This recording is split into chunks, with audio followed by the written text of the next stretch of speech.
22 heures, c'est l'heure de votre journal. Madame, monsieur, bonsoir, bienvenue. Tout de suite, voici les titres de cette édition. Ismaël Omar Guelleh a reçu aujourd'hui au Palais de la République le vice-président yéménite qui est à la tête d'une délégation de son pays effectue une visite de travail à Djibouti. Et une cérémonie de premier plan dédiée au forum d'affaires entre Djibouti et la Malaisie a eu lieu ce matin au Palais du Peuple. Les détails dans un instant. Et un nouveau groupe d'otages retenus à Gaza a été relâché hier en échange de la libération de 30 Palestiniens emprisonnés par Israël. Le chef de l'État Ismaël Omar Guelleh a reçu aujourd'hui au Palais de la République le vice-président yéménite, le général Tariq Mohamed Abdallah, qui est à la tête d'une délégation de son pays, effectue une visite de travail officielle à Djibouti. L'audience entre le président Guelleh et le vice-président yéménite a servi de cadre d'échange sur l'état de la situation au Yémen, théâtre depuis 2014 d'un conflit opposant le gouvernement légal de ce pays aux forces d'une rébellion armée, les Houthis.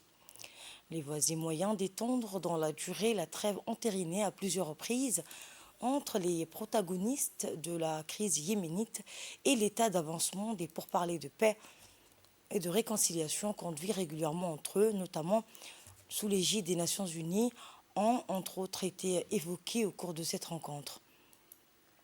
Djibouti est attaché à l'unité du Yémen, pays frère avec lequel nous avons en partage des liens séculaires tissés par le fil de l'histoire, de la proximité géographique et culturelle.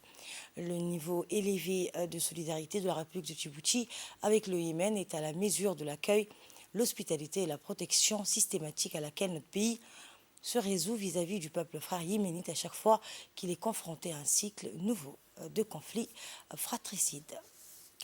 Le Palais du Peuple a abrité ce matin une cérémonie de premier plan dédiée au forum d'affaires entre Djibouti et la Malaisie, organisée par le secrétariat d'État chargé de l'investissement et du développement du secteur privé en collaboration avec la Chambre de commerce, présidée par le Premier ministre Abdelkader Kamel Mohamed. L'événement a vu la présence des membres du gouvernement, de parlementaires ainsi que d'hommes d'affaires des deux nations. Ce forum centré sur les affaires et les investissements entre Djibouti et la Malaisie revêt une importance particulière en consolidant la volonté des deux pays de renforcer leurs relations économiques et commerciales bilatérales. Il reflète également la détermination commune à élever les échanges à un niveau exceptionnel, basé sur l'excellence des relations de coopération et des convergences de vues au sein des instances internationales. Le gouvernement a pris plusieurs mesures significatives pour rendre le climat des affaires plus attrayant. Parmi celles-ci figurent l'octroi d'avantages fiscaux tout au long des phases de réalisation et d'exploitation des investissements, l'adoption d'un code du travail souple favorisant la flexibilité et la liberté d'embauche, la création d'un cadre du dialogue public-privé et la possibilité de recourir à l'arbitrage du Centre international pour le règlement des différends relatifs aux investissements en cas de litige. D'autres mesures incluent la liberté de transfert des revenus provenant des capitaux investis, l'adhésion à l'Agence multilatérale de garantie des investissements, le libre accès aux marchés publics et la promotion de la transparence dans les procédures d'attribution des marchés. Dans son allocution, le président de la Chambre de commerce a mis l'accent sur le rôle prépondérant que joue le secteur privé dans le développement économique et social de Djibouti. Il a notamment souligné que le secteur privé est le principal moteur de la croissance économique, créateur d'emplois et d'innovation. L'écoute. C'est avec un honneur et un plaisir que je prends la parole en ma qualité non seulement du président de la Chambre de commerce, mais aussi président du conseil d'administration de l'Agence nationale de la promotion des investissements. Je remercie du fond du cœur la délégation qui nous vient de loin, de la Malaisie, un pays frère et ami, auquel je souhaite, en mon nom et au nom du secteur privé, la bienvenue. Permettez-moi d'exprimer ma profonde gratitude envers nos deux pays pour leur engagement en faveur de la promotion des affaires et de la coopération. Ce forum revêt une importance particulière symbolisant notre volonté commune de renforcer les liens économiques entre nos deux pays et de créer une synergie et des opportunités profitables pour nos deux communautés d'affaires. Et dans le même sillage, la secrétaire d'État chargée des investissements a souligné l'importance des investissements dans le développement économique et social de Djibouti. Elle a notamment déclaré, vous l'entendrez, que les investissements sont indispensables pour créer des emplois, stimuler la croissance économique et améliorer les conditions de vie des populations. Je voudrais commencer par souhaiter la bienvenue aux investisseurs malaisiens en République de Djibouti et leur dire que en investissant en République de Djibouti, vous serez chez vous parce que vous allez bénéficier des droits dont jouissent les investisseurs djiboutiens et vous serez soumis aux obligations auxquelles se soumettent les investisseurs djiboutiens. Je voudrais vous dire également que la République de Djibouti elle réunit les critères d'une économie qui est favorable aux investisseurs. Nous disposons d'une économie stable politiquement et économiquement. On est renforcé par le franc Djibouti qui est fort, stable et indexé au dollar. Je voudrais vous dire également qu'en République de Djibouti, nous avons des infrastructures portuaires. Djibouti a énormément investi dans son port qui aujourd'hui constitue le poumon de son économie. Et dans ce contexte de mondialisation économique, Djibouti est très bien positionnée.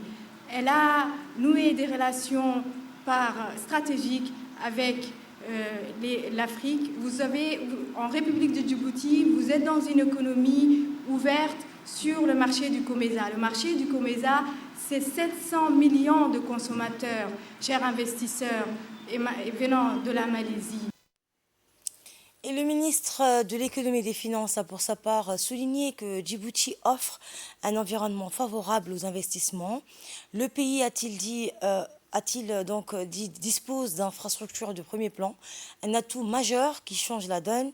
Plus loin, il a cité la connectivité grâce aux câbles sous-marins. Et un autre atout important pour Djibouti, le pays, a-t-il ajouté, est relié au monde par une dizaine de câbles sous-marins qui fournissent une connexion Internet ultra rapide et fiable, ce qui est essentiel pour les entreprises qui souhaitent investir à Djibouti. Il n'a pas manqué de citer la stabilité monétaire qui est un facteur important pour les investisseurs étrangers. Djibouti, a-t-il souligné, a une monnaie stable. Le franc djiboutien qui est indexé sur le dollar américain. Cette stabilité permet de planifier leurs activités avec plus de certitude. Le ministre des Finances a cité plusieurs exemples concrets d'opportunités d'investissement à Djibouti. Il a notamment évoqué le développement du secteur portuaire, la construction d'une nouvelle zone industrielle et l'exploitation des ressources naturelles du pays, telles que le sel et le phosphate. Et prenant la parole à son tour, le Premier ministre a dans son discours présenté les avancées majeures qu'a fait la République de Djibouti pour améliorer son environnement des affaires depuis ces dernières années. Le Premier ministre.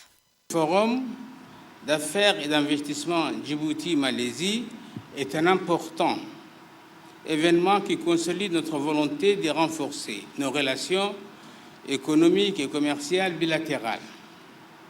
C'est le reflet de notre volonté commune de hausser à un très haut niveau nos échanges avec la Malaisie sur la base de l'excellence de nos relations et de coopération et nos convergences de vues au niveau des instances internationales. La République de Djibouti connaît depuis quelques années une croissance estimée à 7%.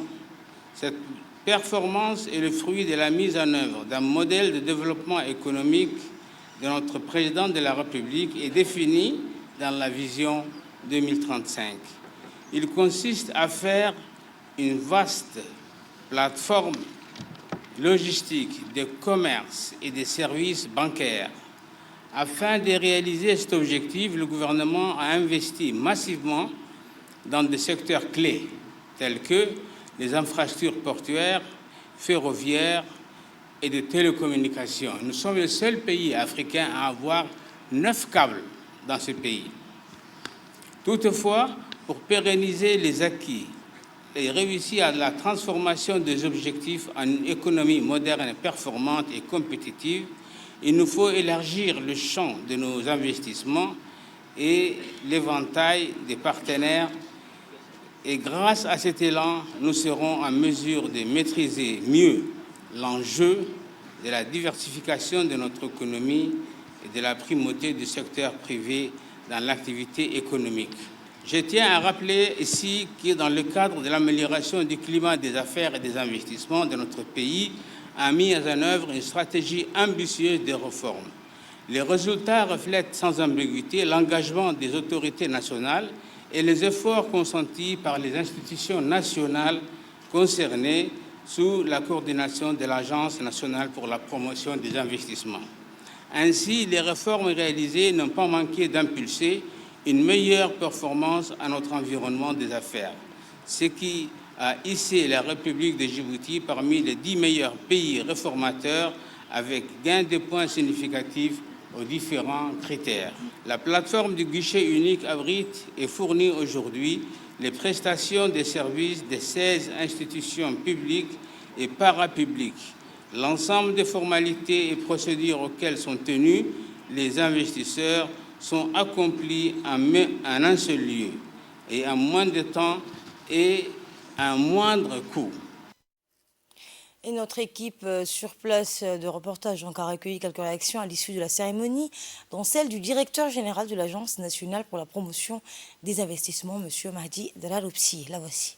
C'est le premier forum d'affaires et d'investissement entre Djibouti et la Malaisie. Commence en fait à connaître un succès. Djibouti a accueilli les représentants d'une vingtaine d'entreprises d'envergure internationale malaisienne qui sont là pour explorer et pour voir les opportunités d'investissement à Djibouti. Et la partie djiboutienne aussi s'attelle à les représenter tous ces qu'offre Djibouti comme opportunité d'investissement et comme cadre approprié, cadre juridique et réglementaire approprié. Et les choses donc avancent bien.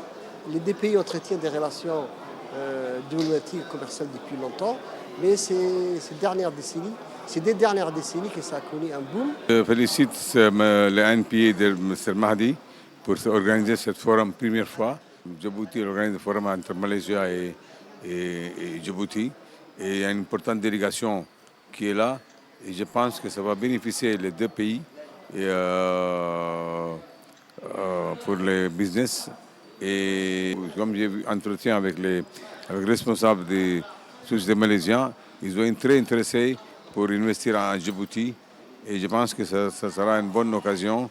Et j'espère qu'on va avoir beaucoup de gens qui vont profiter de cette forum.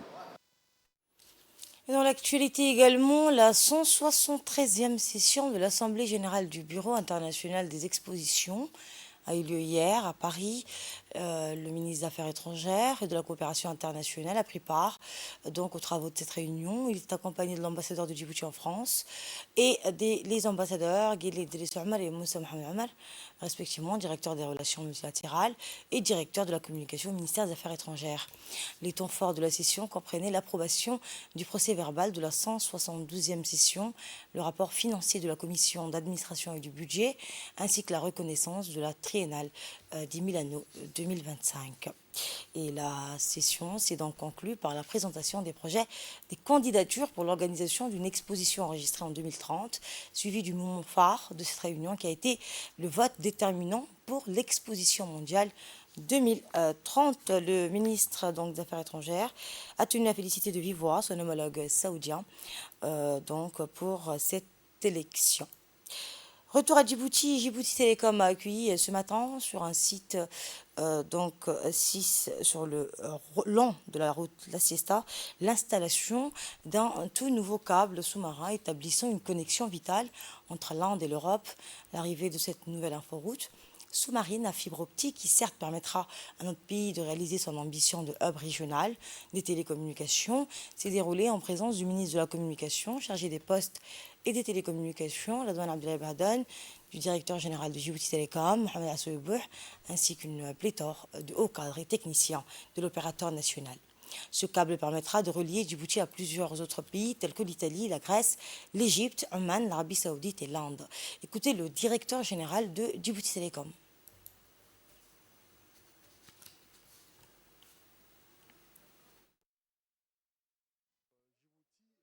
Pour le moment, nous n'avons pas investi dans ces câbles.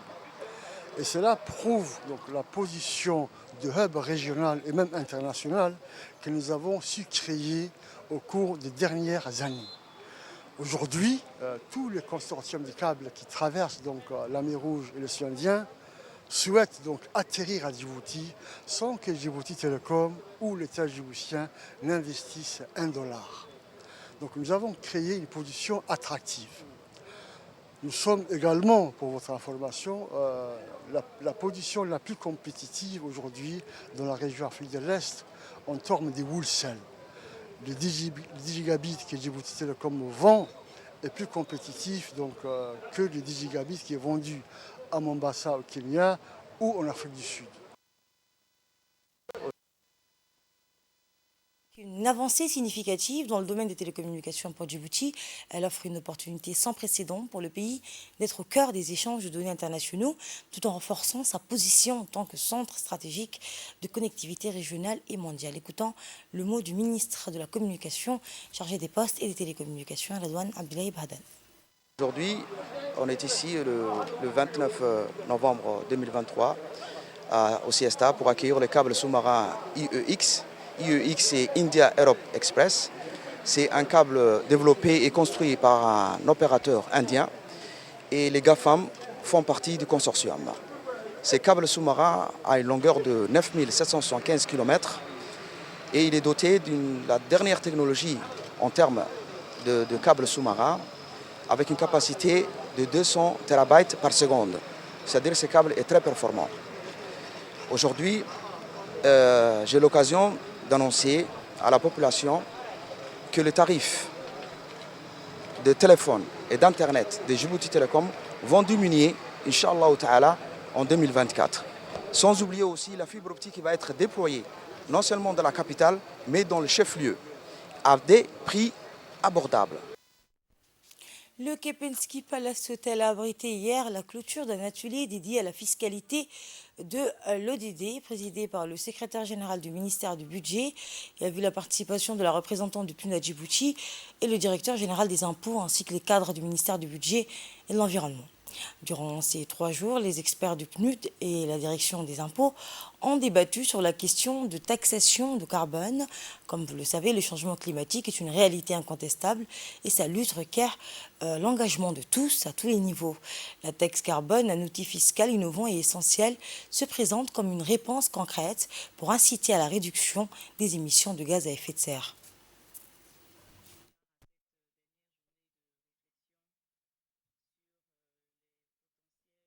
Lien entre l'élaboration d'un mécanisme de contribution de taxe carbone et les SDGs. Cet atelier, donc, comme nous le savons, s'inscrit dans cette initiative de projet Tax for SDGs qui a été signé entre le gouvernement de Djibouti et le PNUD. Et je voudrais, à travers ce micro, exprimer notre gratitude au gouvernement de Djibouti, au ministère chargé du budget, merci pour votre participation, mais également au ministère de l'économie et des finances pour cette volonté de collaborer sur le lien entre développement durable et la fiscalité. Écoutons à présent le directeur général des impôts.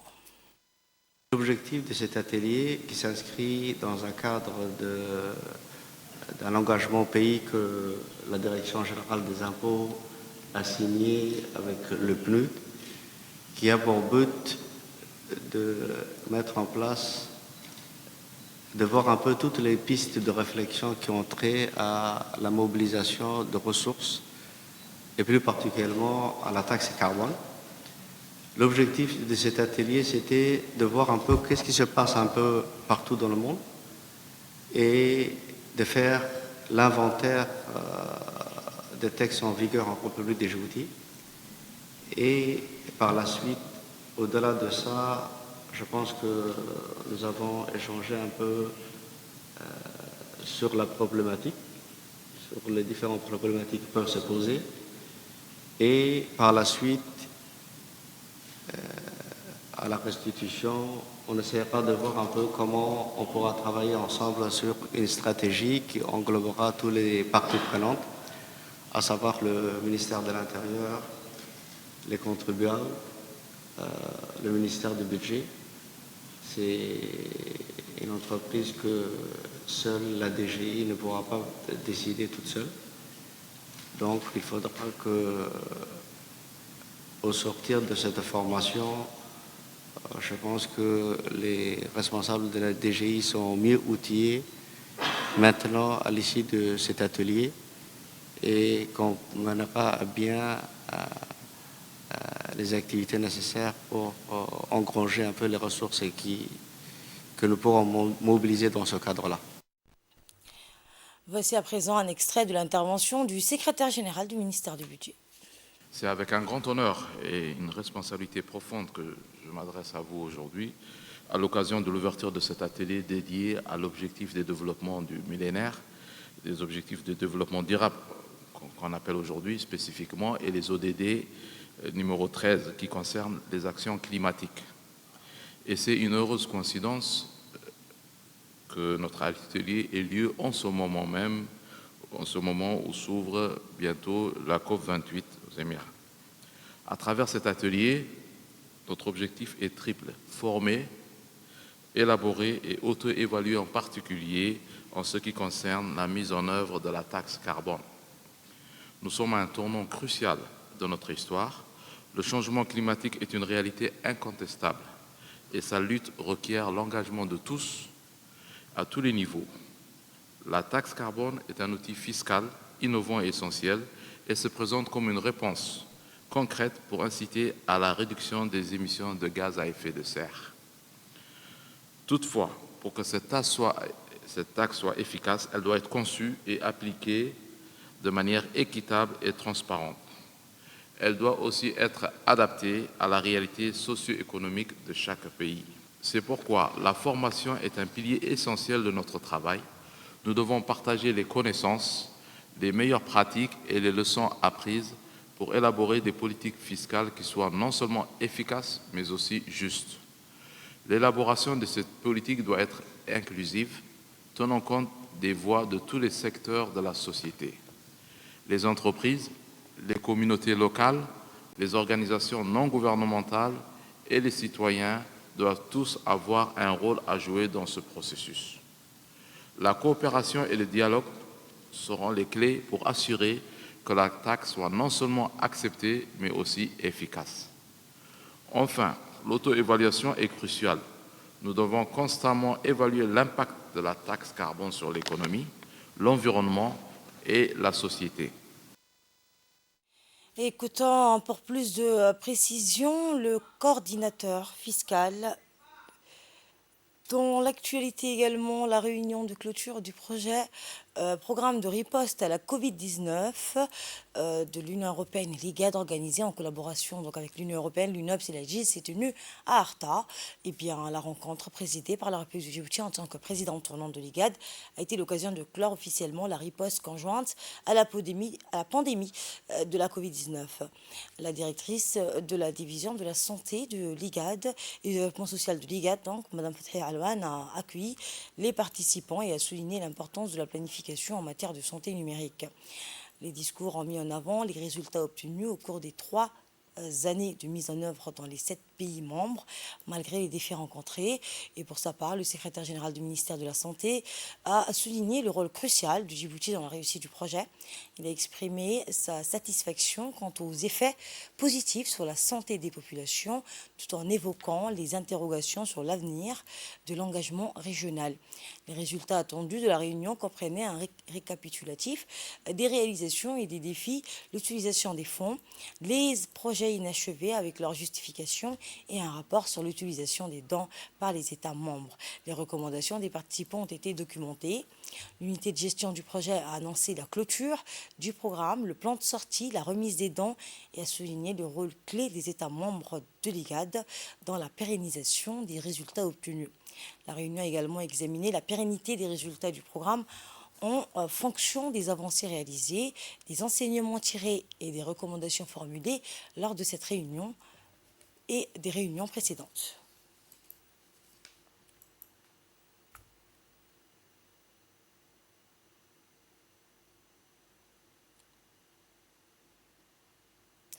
Nous restons toujours au sud du pays, à Lissabé, cette fois où la Fédération djiboutienne d'athlétisme a organisé vendredi la 6e édition de la course Cross Assajog. Cette initiative s'inscrit dans le cadre du projet national du sport visant à promouvoir le développement de la pratique sportive ainsi que les valeurs du sport. Plus généralement, cette compétition d'athlétisme qui a mis en lice les équipes de l'armée nationale, la garde républicaine, la gendarmerie et la police nationale, ainsi que les pensionnaires de l'école sport-études, vise à créer un esprit d'équipe dans les disciplines collectives. À noter que cette journée de compétition d'athlétisme s'est déroulée dans une ambiance festive et fut empreinte de convivialité et d'enthousiasme en présence des autorités de la ville. Et la fin de la journée fut de toute beauté avec la remise des trophées aux vainqueurs dans les disciplines d'athlétisme destinées aux vainqueurs par les officiels ainsi que les responsables présents.